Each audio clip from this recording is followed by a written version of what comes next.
Suave afternoon, Suave afternoon, Suave afternoon. This is Brother Suave, your mind-blowing, thought-provoking, and eye-opening on-air personality, life coach, psychotherapist, author, and creator. Hope you guys having a suavelous day.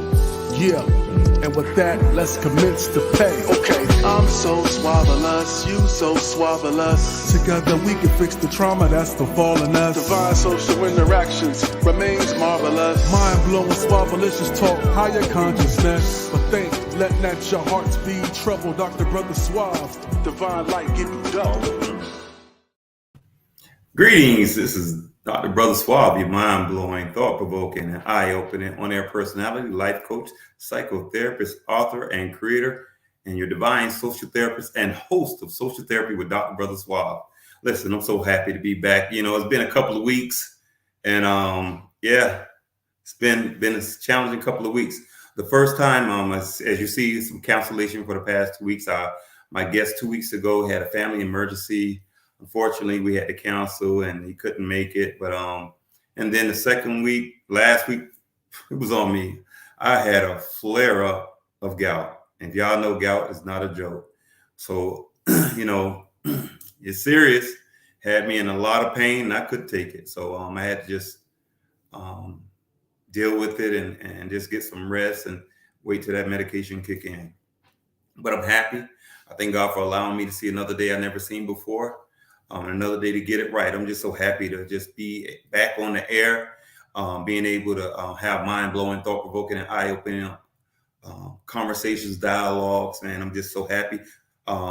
Still trying to get my office set up, trying to do some things in here. I cut the grass today, had to get yesterday actually had to get myself together and cutting that grass, still doing some things around the house. Just trying to working on with my nonprofit, just trying to do those things to get everything back on point after this long transition. So I'm happy. I'm happy with my guest. I'm happy about the topic. And besides, today's guest is my mentor, is a dear friend of mine, a brother, person I can always count on, a person who I can consider family. And so when you talk about family, the biological connection is the relatives, the people you're going to have a long-term relationships who are always there for you, who support you. Those are your family. So I'm happy that I'm having him. He's been here before. Super happy. So tonight's topic, it's serious because I posted earlier today talking about it, and it was like, y'all a lot of times doing what's popular, where I'm going to sit back and do what's necessary. Because sometimes you have to do what you have to do so you can do what you want to do. And so this is the topic we're going to be talking about. So tonight I'm going to be having on my very special guest, Wallace, the motivator Durham. Listen, it's going to be a great topic. And so just get sight, put your seatbelts on. If we say some things, just understand we're not saying it to hurt, we're not saying it to attack, but we're saying it to give you some mind-blowing, thought-provoking, eye-opening experience. So without further ado, I'm going to bring on my guest, Mr. Wallace Durham. How you doing, brother? Brother, how you doing? Life is treating me so well, brother. I'm making it that way. I'm not waiting for it to happen. I'm going to make it happen.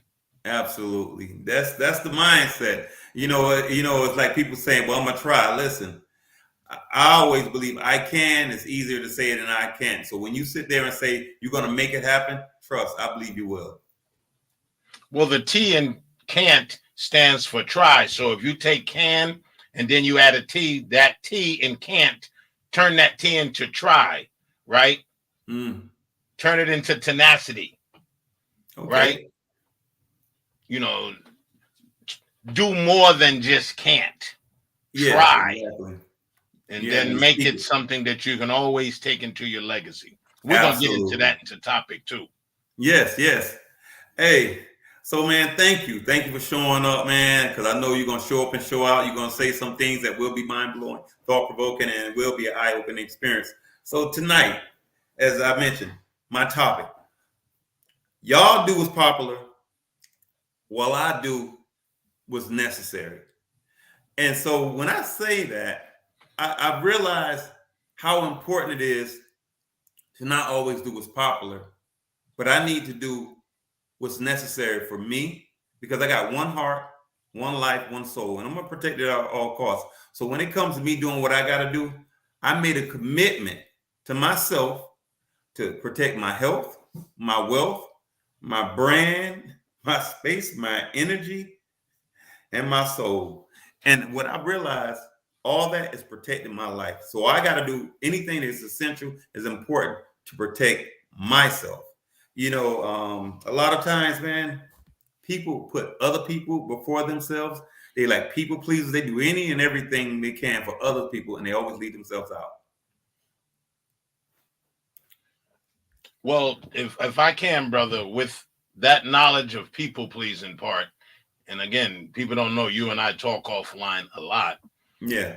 Sometimes saying no, unlike saying I can't is a thought that you want to, you just are not able to do it. No means I know I could do it, but I don't want to do it, and for these reasons. Now, should you lay out a full map of why it's a no? When you're saying no to certain people, even if you love them, it means I'm not going to be a crutch to you anymore. I'm going to hold you accountable for getting that done because I've helped you before. Yes. I've done this before. I've said yes before. Now it's time to say no so you can learn from it. So you can move on towards that greater good of trying, right?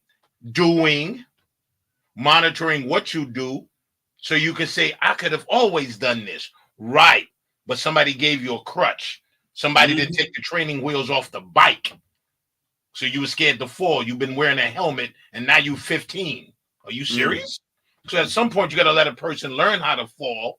We're not saying get hurt and break bones, but we say you got to be learning how to fall so you can learn how to roll. So you don't become brittle later. When you do fall, then you're like Humpty Dumpty and you can't be put back together again. Yes. And I'm glad when you said that. That brings me to mind of a situation I had today. Of course, the purchase of this property and my the cost when it comes to my nonprofit, and then the consultation and the contract with Zoom, and just a lot of work, a lot of expenses in addition to other personal expenses. And so a lot of money was spent. So I'm out and about. I get a call. Now, here's the thing. I get a call, and I don't think a lot of people are aware of, they don't call you to see how you're doing. They don't call you to just to check on you, do a wellness check. But when they have their needs and something they want, they seem to call you. And people don't even realize how predictable they are. They're so predictable. So guess what? You already know it's about money or needing something. So they call me and give me this story. I'm not the judge, so I don't know if it was true or not. I'm just going by what they said. But the fact is, I told them this is all I have, and I said this is all I have, and I'm not going to give you my last because that's not wise. But guess what? They asked me for 95% of what I had and leave me with 5%. And I'm like, did you realize what you just said? I said, no, that's not wise. And I'm not going to give you my last. And people, so many people are like that. And so this is what I'm saying. It's popular for people to say, yes, okay, I'll send it to you. You understand? But me, it's necessary for me to say no and protect myself, my finances. Again, a lot of people, popular to be a people pleaser and don't want to tell people no. But it's necessary to protect yourself, because guess what? People are selfish. They only think about themselves. They don't have self-awareness, and they will call you out of the blue when they never call you out of the blue to see how you're doing, but they call you out of the blue to ask you for something. And it's just sad. So this is why I say, y'all go ahead and do what's popular. I'm going to do what's necessary. You and I talk about somebody being in crisis. Then they call you and you say, wow, I might as well start charging you in your profession because this person now is going to give you the full diatribe of what their problem is. I think what happens in a person's mind, and the term group think. Group think is when people do what everybody else does. Yes. social media is too good for that. People are on social media, and we can go there. TikTok, Instagram, Facebook, YouTube. They're doing what everybody else is doing, and you're going, is that making you a better person, my sister, twerking on TikTok? Is that making you feel good because you're getting likes, because it's popular to get likes, but your moral compass has been compromised? Is what you're doing, brothers, showing each other fighting on YouTube? World Star, is that making us better people? It seems like at times we're the only race that keeps showing each other in our lack. And then we'll say, that's not all of us. But it shouldn't be many of us. That should be such a low percentage, if not zero altogether. Because you don't see the Asians doing it on Facebook. You don't see the Jews doing it on Facebook, YouTube, right? And when you do see another race doing it, you got to go, who's around them? And people go, so, no, I can point to some people who got a race doing it. There's an Indian guy on TikTok. I said, no, let's look at the majority of negativity. That's an open forum. Now show me how many kings and queens and positive young black men who are chess masters on TikTok. How many young women who was the first pilot? I talked about Brittany X-Line. She was the first pilot at 16 to fly a plane at her age. So if we don't know about these young masters, these young kings and queens, please reduce the number of groupthink, popular demand videos that you're showing, because then you want to know why other people, including cops, treat us a certain way, because we got to start learning to respect ourselves. And if anybody doesn't really get that message and go, I don't do that, then it doesn't qualify to be you. But if you know somebody doing it, you got to say something, and maybe it's telling them, no, you can't do this in my presence. No, you shouldn't do that because it makes you look bad. And if we can't come to that point, we allow mediocrity around us, and it ain't nobody's fault but the man in the mirror. Absolutely. And I'm glad you said that, because a lot of times when we having personal conversations, before it even hits the media, before it hits social media or any of that, it's that conversation you have with yourself or accountability partner. Say, hey, listen, you can't do this. And like when a person asks me, I'm saying no. I didn't have to go public with it. I'm saying no.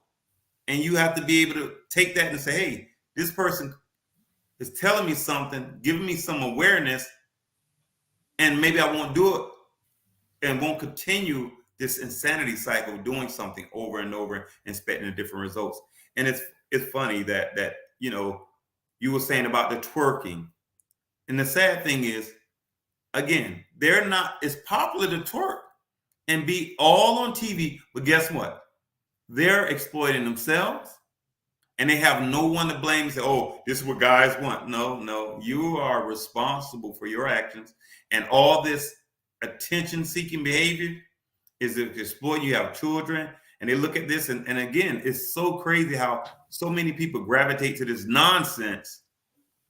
And I don't even think they're aware, like twerking is nothing to hide. Nothing is sacred. Nothing is private. And who wants to see their lady on TV, on social media, and everyone seeing their privates, because it's almost the same to me, but having a little dignity. But everybody's doing what's popular instead of doing what's necessary. And again, you have to be mindful of how you misrepresent yourself. And I had a situation number 2. I had a situation where I'm building this brand. I'm building this organization. And you know what I'm talking about. Oh, yeah. So I am very selective. I'm part of it. Yes, I am very selective on the people I'm choosing. So I have this big circle, but I'm making my circle smaller and more firm. It's just like having a big ball they sell in the stores, huge balls, and they fill with air. But when you get a medicine ball, it's smaller, but it's hard and it's more solid. And this is why I'm doing my circle, making my circle smaller but more solid. So I reached out to these individuals and asking them to do certain things by sending me information. Everyone has responded except this individual, and then they just ghost. And then I was a little perturbed, and so I waited, and I reached out to them again about some things, because I asked them to even come on the show, and they ghost. So remember, I'm watching behaviors. People say, well, I don't remember. It doesn't matter if you remember or not. because it was a time that it happened.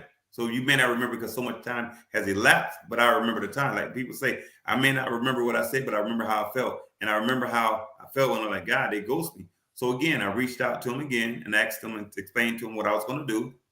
And I told him I needed him to do something. And I said, just come through or whatever. Again, no call, no text, no nothing. And then I get a call, I get a text, and I get a call saying, hey, I reached out to you, this and this and that. And it's almost like, again, no one has to tell me, you know, the motivation behind it. But people don't call us, check on you, see how you're doing. They don't call to follow through on things you need them to do. But when they need something, you're the first one on their mind. And so when again, I am doing, see, it's popular to give everybody a pass. But I'm doing what's necessary to protect my brand, because when they're irresponsible like that and not following through and doing what I need them to do, that means if I'm trying to bring somebody part of my brand, they're going to misrepresent it. And I don't need anybody I have to micromanage. I don't need anybody that I need to have to watch out to, because one thing about what I'm doing, we're all adults. We all at a certain age and we all professionals. And a lot of times people say, well, you got to show grace. Yes. Okay. However, I have to show being a good steward of something I'm creating. And when I'm blessed and have an opportunity to create something, I have to protect it at all costs. Like I said, one heart, one mind, one soul, and I'm gonna protect it at all costs. And so it's just unfortunate that so many people are unaware of doing what they have to do so they can do what they want to do. And again, I'm happy that I have you, because we got a long time to talk about these things, but it's we in a state, Brother Wally, that so many people are just, what do you call it, mediocrity? They just so complacent about everything. But then when there's a crisis, then they have this sense of urgency. You know what I'm saying? You know what's funny? I thought of this just now. I like to watch sport. Hey, I'm an athlete, a martial artist. It is said the best ability in sports is availability, when the person is available to show up for the game. Mm-hmm. So my mind, when we dealing with our people, the best ability is accountability. Yes. In a relationship, one of the worst abilities to have is instability. The reason I'm going back to accountability is, I used this term before. Whenever you're in conflict with somebody or having a discourse or disagreement, and somebody in your circle, which gets smaller, they say, why don't you just be the bigger person and let it go? I said, if I keep being the bigger person and letting it go, I'm going to be the only one that grow, and everybody else is going to be a midget. And if I got to be the growing person, the giant, and I'm around too many midgets, that means I'm eventually going to crush them. Yeah. As I become the giant, they're too small under me. I'm going to step on them. And I may not want to do it, but I can't see them no more. Yes. They're too small. They're not growing to my level. And a lot of people who may not understand that, they think that means you're better. That means, no, I'm growing. I'm reaching out my hand, say, grow with me. But if you can't grow with me, do certain things, accountability, to hold yourself within the lane you are so you can grow to that level so I can meet you there. I can't meet you in the basement when I'm looking across the penthouse, right? At least come halfway so I can meet you somewhere. Don't keep telling me to come to the basement and I got that view of the penthouse. So I think a lot of times when you hold people accountable and they can't respond accordingly through accountability, now you have to say to yourself, how long am I going to keep going with said person or groups to destroy my brand, to now catch up to things that I'm already ahead of in my own brand? Yeah. Some people are making excuses for their own brand. My daughter, Kiwi the Beauty, love her so much, I got to give her a shout out. She's an entrepreneur. She's holding strong to her brand, and you know how I support my daughter. Yeah. When I see her not compromise her brand to make a sale, it makes me so proud, because it's not about the money. It's about not compromising your brand to make somebody happy with a product they want her to make. She will not compromise her brand, nor would I, nor would you. We do shows, and I'll talk about my podcast near the end, but we're not going to compromise what we do on air to get more thumbs up. I'm not going to put nothing on the air that'll make me ashamed of my people, especially myself. My beautiful wife, Fidel, I'm 40 years in now with. I'm not going to say something that somebody lady can come say, did you hear Wally on the air? You know what he said? You know who he had on? He's not promoting being an effeminate man. Yeah, I said it. Some people don't think that has no place anymore, and we're leaning towards allowing certain things without stepping up, speaking on it, worrying about how certain communities are going to look at us. No, we're not attacking anybody. We're saying, why are we allowing this without asking, what is that going to do to help build us as a people? And I think that's where we get stuck, becoming giants, hanging around midgets. You know what? And you know what? I'm so grateful for you. I'm gonna share something. Brother Wally and I had a situation. This is why you have to understand, you know, in relationships and people I deal with, I always say, you're not going to get grace from me if you don't have humility. And I say this, I was stressed. I was going through a lot, dealing with the property. It's a lot was going on. I was stressed out and I got out of pocket. I got out of pockets with someone I respect, I love, and I honor. But guess what? Again, he said something very critical. How long will you allow people to get out of pocket and say things that's disrespectful, unnecessary? And it's important to have accountability partners. So his empathy, he was understanding. So, but I had did it more than one time. And so he said, yo, hold on. I'm gonna have to check you, brother. And I said, what? He said, now I let you get away because I know you was upset and I know what you've been through and what you're going through. However, regardless of what you're going through, you're not gonna cross this line. I'm gonna hold you accountable. Now watch this. This is real man stuff up in here. Men, we don't get in our feelings. What we do is say, you're right, I stand corrected. It's so simple. That's called character. It's called integrity. And it's called humility. I didn't fight with my mentor. I didn't fight with him because guess what? He was on 100. He kept me accountable. He addressed something and didn't allow me to continue to cross a boundary. See, sometimes people let things go entirely too far. No, he checked me. He gave me a pass one time and he checked me the second time. And you gotta allow people, see, the people who don't love you and respect you, they let you get away with it. And then that next thing you know, they're the giant and they keep taking the higher road. That's counterproductive to healthy, functional, and respectable relationships. So I tell you, thank you. Have somebody in your life will not allow you to continue to misrepresent yourself and your brand by them holding you accountable. And I thank you, Brother Wally. I appreciate that. This is why I always say, it's a difference between family and a difference between relatives. The relatives, you blood related. Family is the one who's going to really show up and show out and help you understand and hold you accountable when you start effing up. And thank you. You want to know something key about that? And I'm glad you brought it up because it was something you had to remind me. We even had that conversation. That's how strong I am to move on from it. But I remember the reason I had to do that to you because I've heard you do it to other people. That's what you do to people. And you told me that. So I did it knowing that you would have tough skin because you're used to doing it. You don't allow people to cross a boundary. You've done it to people we know. We won't put on the air. You know what I'm talking about.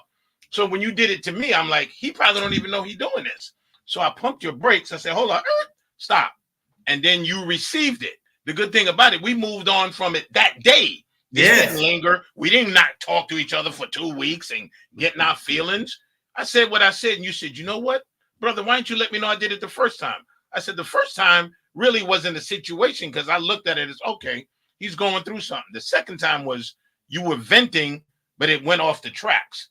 And I should be held accountable if I do that to you, my wife, my children.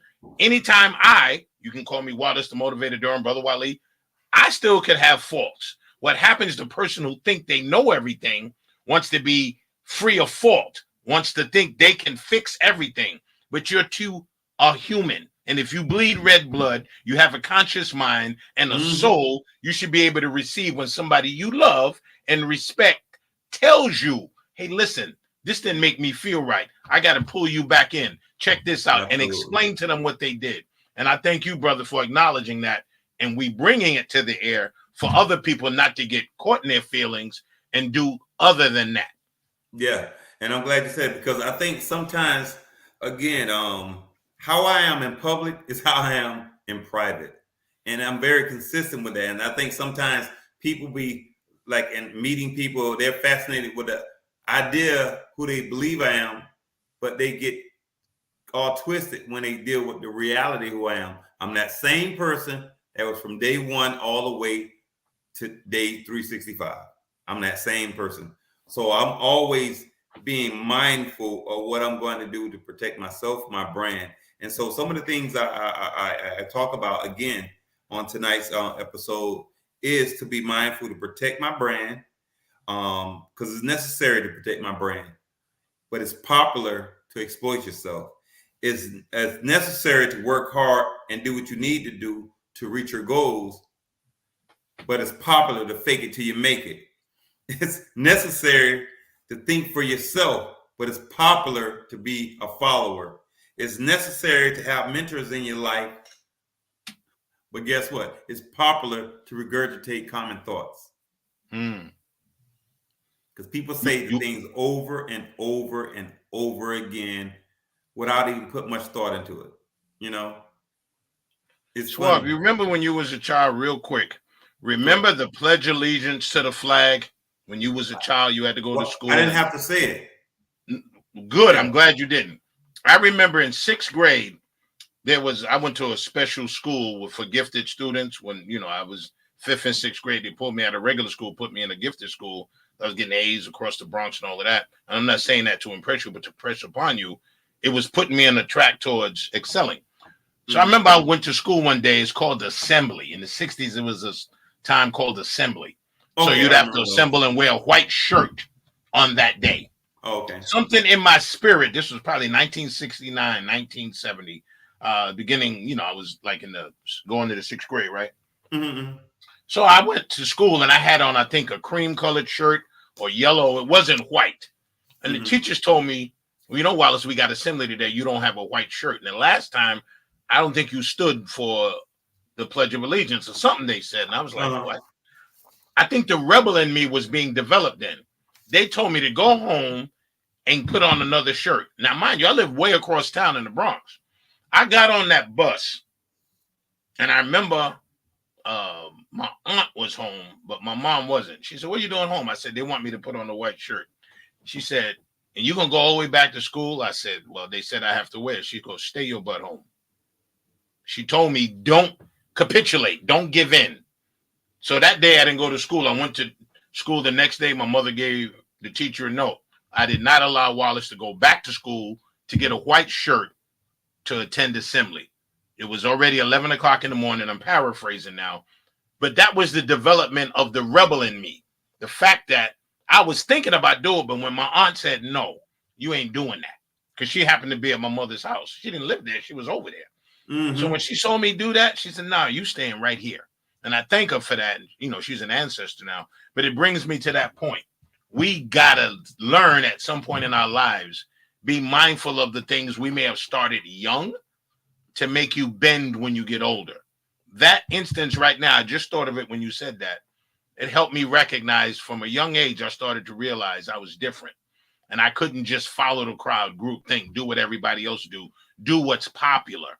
I have to do what's necessary. And that day, it was necessary for me to stay home. Yeah. And then before we go to our station identification, again, it's necessary to have original thoughts and think logically. And so people always say, well, Dad, why do you always got to be like this? Why you always got to be difficult? You know what I say to them? I say, the world need people like me. You know why? Because you guys are constantly conforming. I say, if it wasn't for people who would think original and do things differently, you guys wouldn't even have your rights because you will conform and popular to just go along with it. But it's necessary to challenge status quo to open the doors for the masses. And most people are beneficiaries of the few people that decide to think hard and different, and all these people benefit from it. So right now we're just going to go right quick into go into station identification, and we'll be right back with social therapy with Dr. Brother Suave.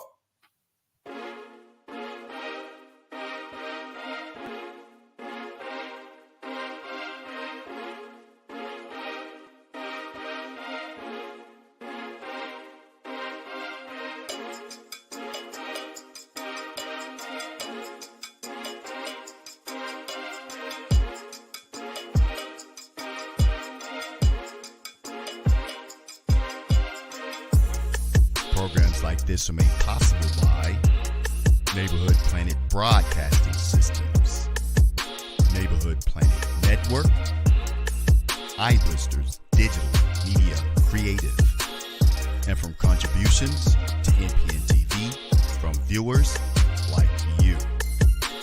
Thank you.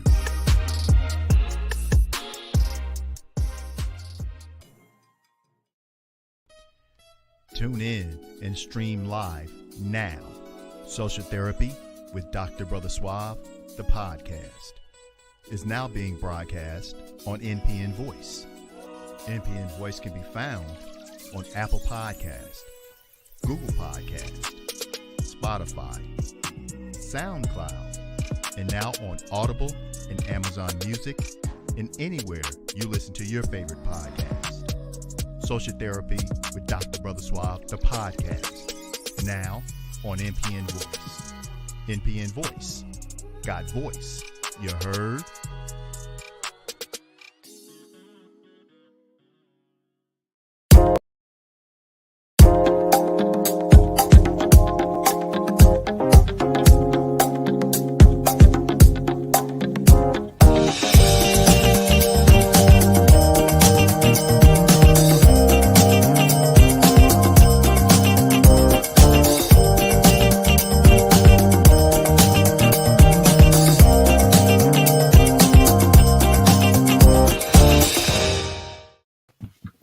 And we're back with Social Therapy with Dr. Brother Suave, with a very special guest, Brother Wally, the motivator. Listen, our topic, man, it's been powerful. We've been talking about the things, accountability, doing what you have to do so you can do what you want to do. Stop trying to do things that are popular, but doing things that are necessary. And so we talked about it. I was thinking while we was on station identification, I was going to read a post by Tracy Randolph. I may read it or I may not. And it was called a Tough Love post. And she said she was watching TV, one of our favorite pastors online, and the title of the sermon was Keep It 100 or Keep It Real. And said, Beta, think about how fake we are as women leaders. It said, don't scroll yet. It's just stay for a minute and you may agree with what she's saying. It says, we are fake because we act as though we're happy with the woman in the mirror. It said, but we are not. We're unrealistic with excuses, forgive me for the reasons, but it says, well, while we don't take care of our business, we don't admit that we are trading health for busy. It said we don't take action because action is harder than stagnation. We sabotage the very thing that we desire most, and that's to look and feel good in our own skin. Is let's put the fake back in the box. It's time to get real and reset. Hopefully I ruffled some feathers enough for you to take action and understand that we fake too well, because I lived it until I was diagnosed with breast cancer and was forced to keep it real. Live healthy takes actions daily. You can manage your health. You can manage your health and continue to manage with a few adjustments to your daily routine. It says if you want to learn more about how to throw the fake out of your house for good, take your time back and focus on your health. Have a plan that is easy to fit into your daily schedule and get results to sustain a healthy lifestyle. Love the woman in the mirror and keep it real. And this is again, it's popular to look in that person in the mirror and say, I'm okay, I'm good. And rationalize that your health is poor. It's rationalize how you don't take care of yourself you want the way you need to. And you knowing the things you need to do, but you don't do it. So guess what? You have to do what's necessary. And that's take care of yourself, hold yourself accountable, and keep it 100 with yourself. And that person in the mirror, you can always talk to them and say, I got to keep it real. And I like the post. And so I shared it because it was very mind blowing. And I like how she put the accountability on it. And I respect her. She's a wellness coach. And if you guys interested in wellness, her name is Tracy Randolph. So anyway, again, when we're talking about doing what you have to do. And so I always say it's necessary to build, but it's popular to sit at others' table. See, it's very necessary to build your own brand. That's what I'm doing. But it's so popular to sit at somebody else's table. It's popular to build someone else's brand. but then you end up sitting there building a brand, but building resentment from them. So if you want to have your own independence, you want to do what you want to do and live the life, you're going to have to work hard. That's just as simple as that. You're going to have to put the work in and build your brand and stop doing what's popular and build other people's brand. You understand? So again, it's popular to stay comfortable, but you're not going to get the change you want. So you have to do what you need to do. It's necessary to change if you want to grow, you know. And again, it's popular to be complacent. I've heard so many people say, Brother Wally, I'm just chilling. I'm good. You know, I'm not going to change now. But if you say they stuck on stupid, they're like, hey, I'm not stuck on stupid. You just said it, but you just said it in other words. You know, again, you know, you were saying about accountability. No one wants to be held accountable. It seems like they get highly offended when they be held accountable. Let's get some insight on that, Brother Wally. Remember my show this past week, a small hat, loose belt, and tight shoes? Yes. And the sister that I put on, she was talking about the job. Nobody wants to work anymore because the job is the con. Yeah. When you're building your brand, we got to consider this because we could say that it'll almost sound cliche. What if a person doesn't know they have a brand, right? You're telling a person, build who you are, helps build character besides your brand. You're building your character brick by brick, like you would do a house or a pyramid, right? Yeah. But if you got a person who has been told all their life, go get a job, right? You could retire in 40 years with a $40 watch, right? And the picket fence, and you have pina coladas on the beach in Florida. God forbid, because Florida, most of it's in the ocean now. And I'm not trying to be cynical. I'm just saying people have this delusions of grandeur that doing it the right way, going to school, getting a degree, nothing wrong with going to school and getting educated. You and I both did that. What we're saying is, at what point do you get knowledge of self? How do they teach you in school character? You cannot teach somebody character. There's philosophy courses, but that's the philosophy of the world things they want you to know. Your own philosophy is internal, not external, just like religion. So when you start finding out the true essence of what you are, your brand builds itself from the inside out. You don't go looking for it. It becomes something you develop like muscles. You got to work on it. In order to get stronger, you got to tear the muscles down. You got to be a little sore. You got to go through some sacrifice. The world is your gym. And if you don't go through certain things to be sore in the gym, you'll never know how it is to grow and build your brand. And you'll never gain muscles analogously. You'll only get fat. And I'm not fat shaming here. I'm talking about you will always be soft on understanding yourself.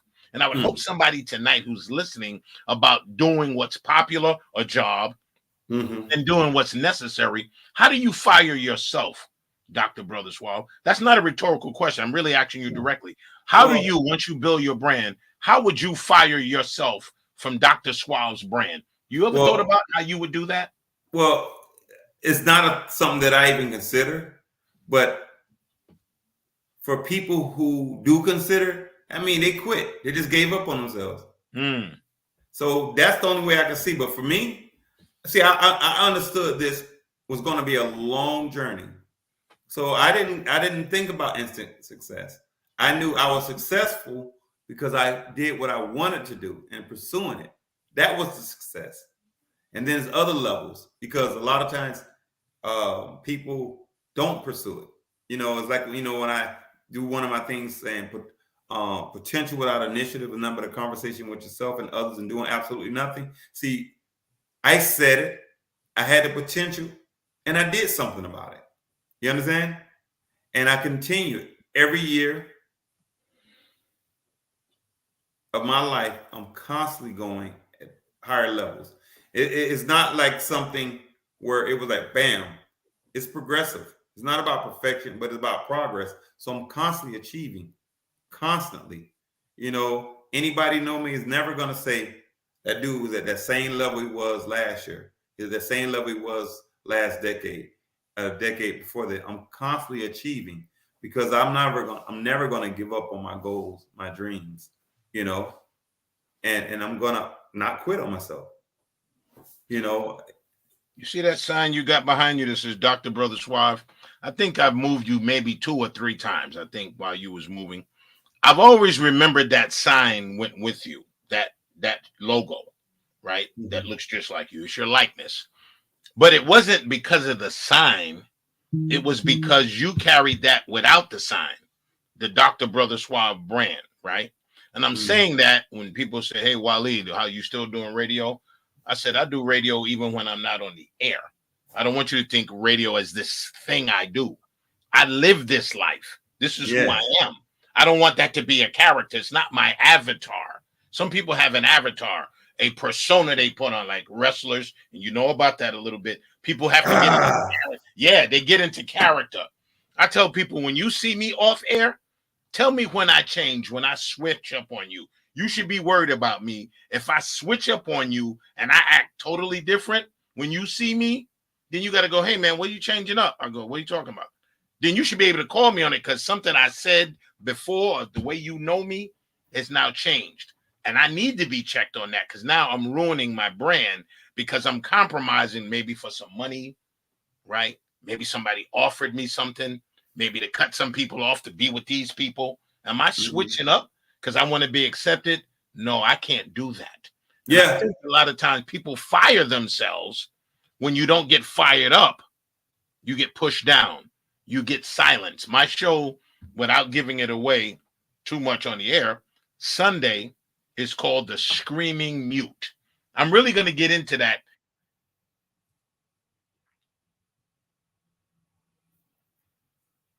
Okay. I'm not for sure. You just froze. But yeah. Anyway, listen, hopefully he'll be right back. It's just probably some technical difficulties. Again, he made a point and about compromising your brand and doing everything. I recall some years back doing Braxton Family Reunion, the reality show. And I remember being introduced to J.L. King. J.L. King was a person who wrote the book On the Down Low, was on the Oprah Winfrey Show. And I remember being introduced to him because he has a publishing company.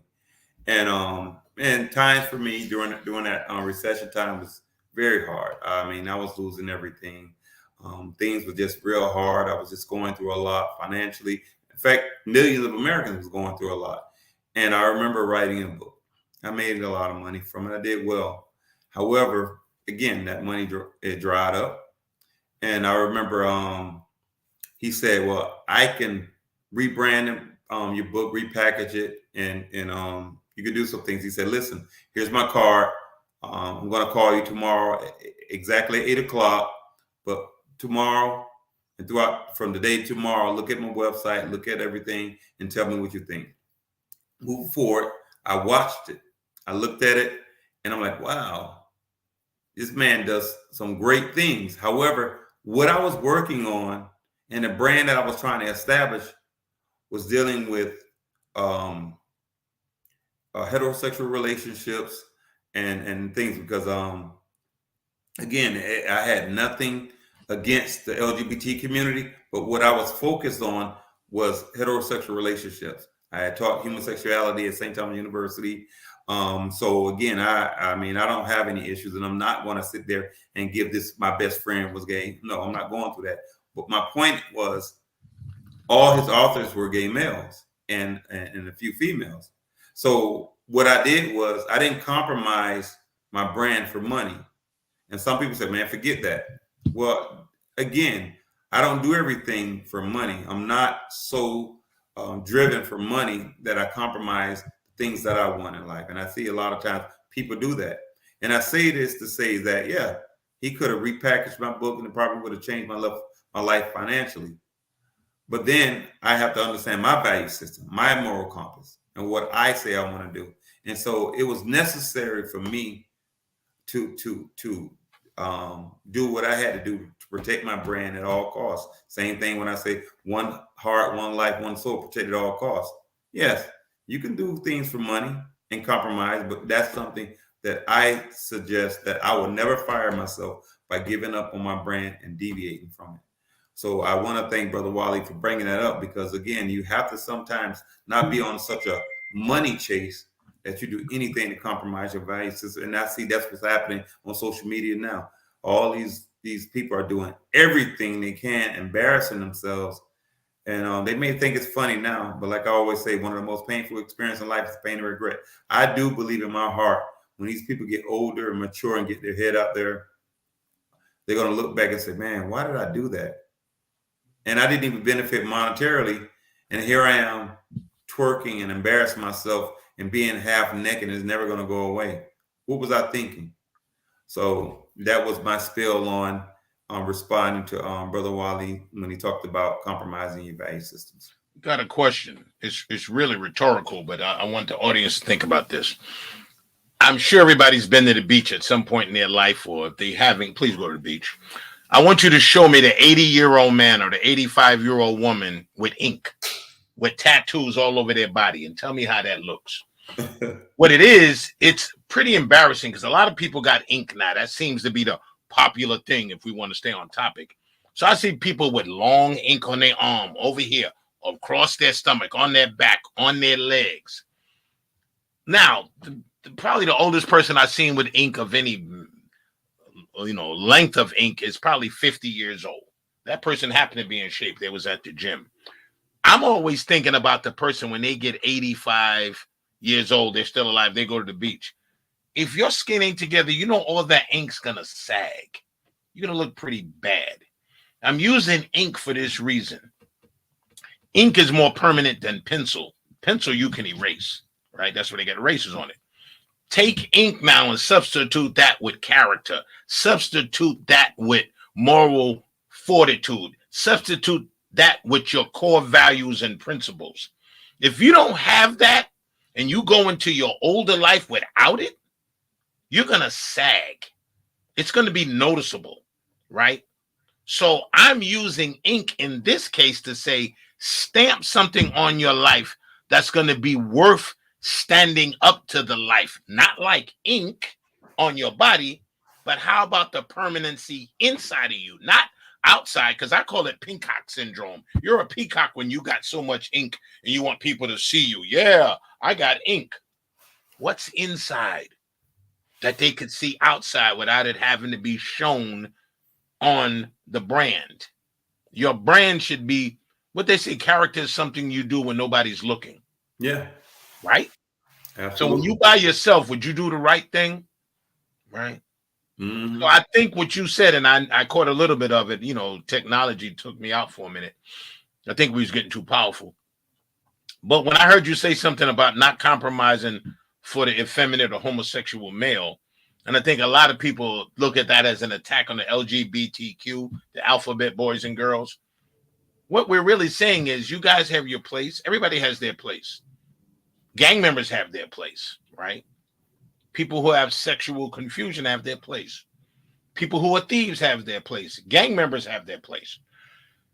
What I'm saying is, since we all aren't common, I want people to hear me clearly here. We're different.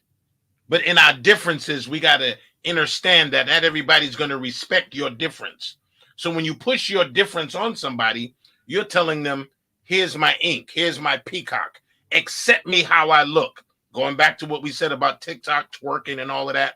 You're telling people to accept the lunacy that some of you do online, the things you say. And it's popular, but it's not necessary. And I think if we miss the boat on that in tonight's subject, a lot of people will leave tonight's show thinking, so you're telling me not to do nothing? Is it necessary what you're doing? And where is your fortitude? Where is your values? And if this is valuable to you to shake and twerk and rob and sag and not present yourself as somebody that wants to do business with you, then wonder why your circle is getting small for the wrong reasons. Mm-hmm. Yeah. And again, I try not to knock the people for trying to have a level of entertainment, but there has to be things where you set boundaries for yourself. You understand? It's just like actors. It's many actors who take certain roles and decline certain roles because they know they are artists, but they're just not going to do anything to misrepresent their brand. And I think some of the people who twerking and doing all this, listen, let's say you decide to twerk or do some dance because as many people do. Remember the dancing trucker? He was dancing, but it's like he's entertaining. But when you sitting up there strictly saying, twerking and doing that, you showing this is saying this is all I have to offer. And next thing you know, you're just like everybody else, doing anything for money, twerking and embarrassing yourself. And you can't sit there and say you're just trying to entertain. No, you're actually saying there's a lot, you have a lot of emptiness in you, and you're so thirsty for attention. This is what you're going to do to get money and attention. And you can justify it, rationalize it, be creative in how you explain yourself.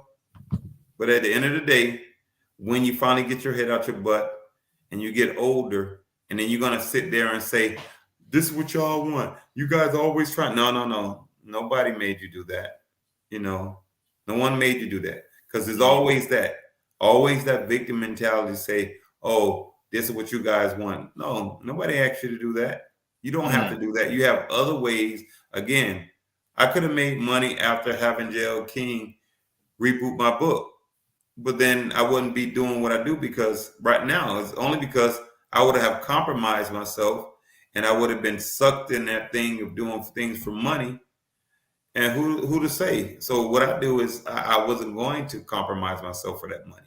Yes, I needed it. When I was going through HE hockey stick, and thank God for you. That's how we met, brother. When we met 15 but I years was ago, not going to compromise I wouldn't let my you. value system. And guess what? I'm here today, doing well. I've never seen you compromise, bro, with your being a single father when you was raising Miles, and how we met, and I saw what you were doing. I said, this brother is unique with a beautiful house, and you were doing the right thing. But and not to bring the whole story out, but I saw what you was going through. I said, no, bro, let's take a ride. But I got a quick story that I said something talking about doing something for money real quick, because I know we got some little bit of time left. I told girls I was in a strip club 30 years ago, guys. I worked in a strip club for a month. I was security. My moral compass wouldn't let me do it anymore. So when I told some girls that, like 15 years later, I worked with in corporate America, I said, girls who are on the pole, they're really prostitutes. So there was a girl in there that used to strip. She goes, I wasn't no prostitute. I wasn't selling sex. I said, you absolutely were. She goes, how you figure that? I never had sex with a man. I said, no. You didn't sell penetration. You sold sex. If you look at the term prostitution, it means sexual favors for money, right? She goes, I still don't know how you calling me. I said, listen to what I'm saying. I said, what you did was in the air of a prostitute. She goes, we still can't fair. I said, tell you what, you know somebody that strips? Another girl there was a stripper. She goes, yeah, I don't sell sex. I said, yes, you do. I said, next time you go on stage tonight, this weekend or whatever, go up there with your clothes on. Don't take your clothes off. Go up there with your jeans, your sweater, keep your shoes on, and start dancing. How many tips you going to get? She goes, that's different. I said, now you have the floor. Explain how. They tip you for the sex, the fantasy, to see your nookie, to see your breasts, to see your buttocks. So that's payment for the sexual fantasy / favor. So you may not think it's prostitution, but you are doing it. If a person gets online talking to a 14-year-old girl, he didn't have sex with her. He was thinking about it. So he's called a pedophile. Exactly. Oh, because the law says that's illegal. Wait. Prostituting somebody means you're doing something to exploit them. So I want people to understand, drug dealers, anybody that does something that's against the moral compass, whatever that means to you, because we could sit here 6 ways from Sunday, right? And every day on Tuesday and say, here's what moral compass means. Yeah. You have to have an inner fire to know, am I doing this right? Would my grandmother be proud of me? Would the ancestors be proud of me? And if the answer to that is yes with you, especially if your grandmother was on the pole, right? If your granddaddy was a drug dealer, you're probably saying, yeah, they'd be proud of me. Yeah. Okay, then there goes it. Now there goes your community too.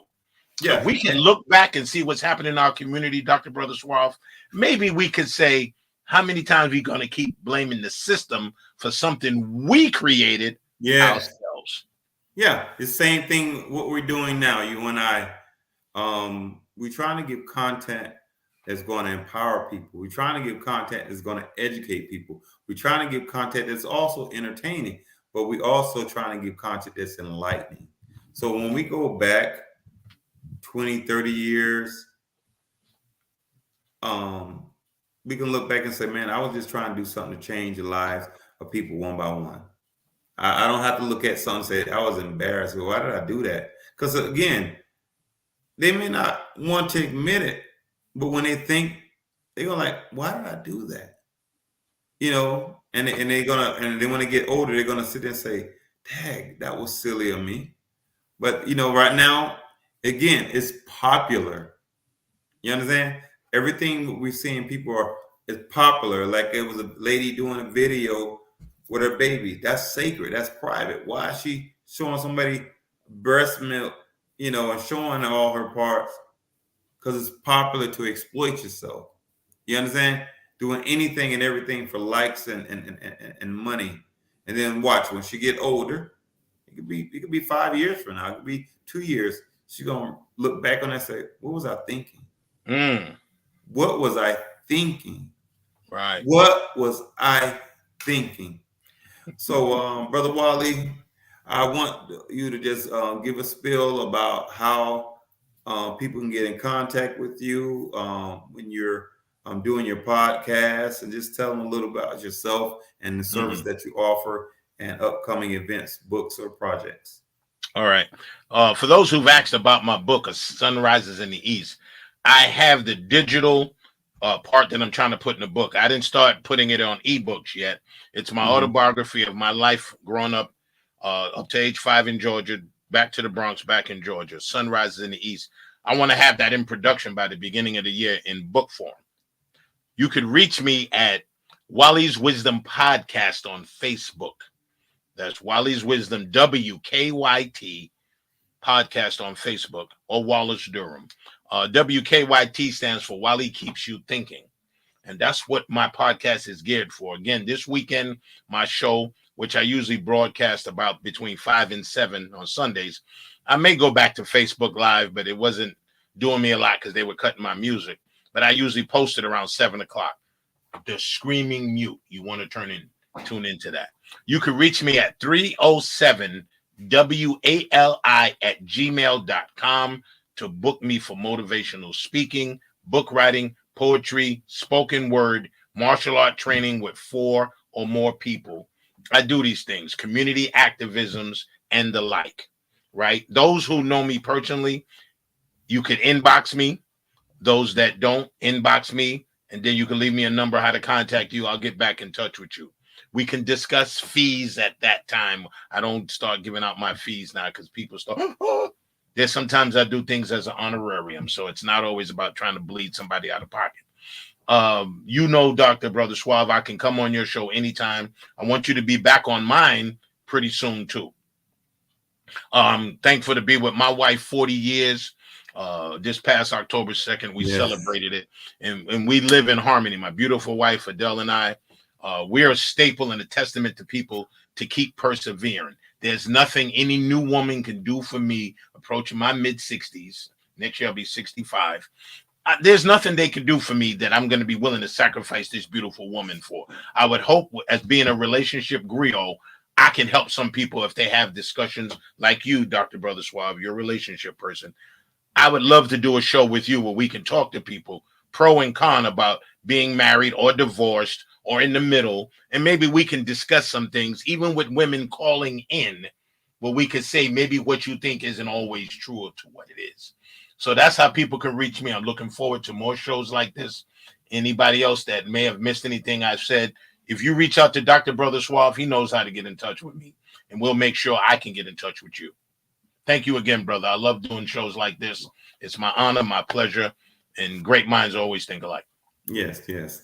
And again, and this has been another great, powerful episode of Social Therapy with Dr. Brother Suave. My special guest, Brother Wally, the motivator. I appreciate him, man. My mentor, person I can always go through, regardless of what I'm going through. He always have my back.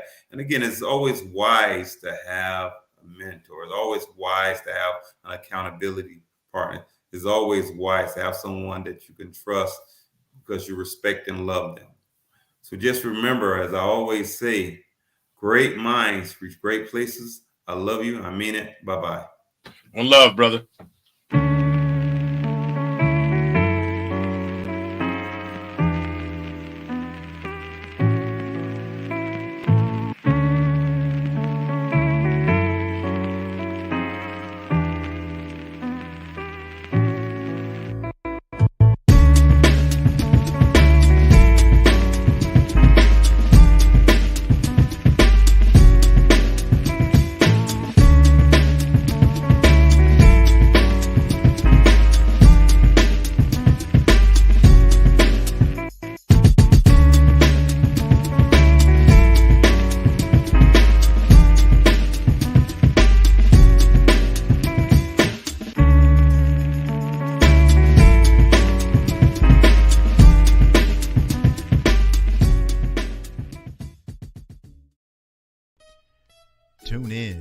stream live now. Social Therapy with Dr. Brother Suave, the podcast, is now being broadcast on NPN Voice. NPN Voice can be found on Apple Podcast, Google Podcast, Spotify, SoundCloud, and now on Audible and Amazon Music, and anywhere you listen to your favorite podcast. Social Therapy with Dr. Brother Suave, the podcast, now on NPN Voice. NPN Voice. Got voice. You heard?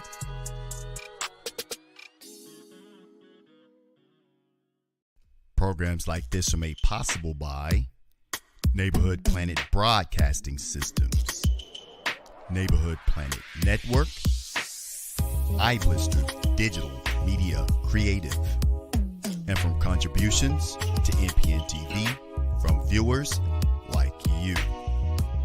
Thank you.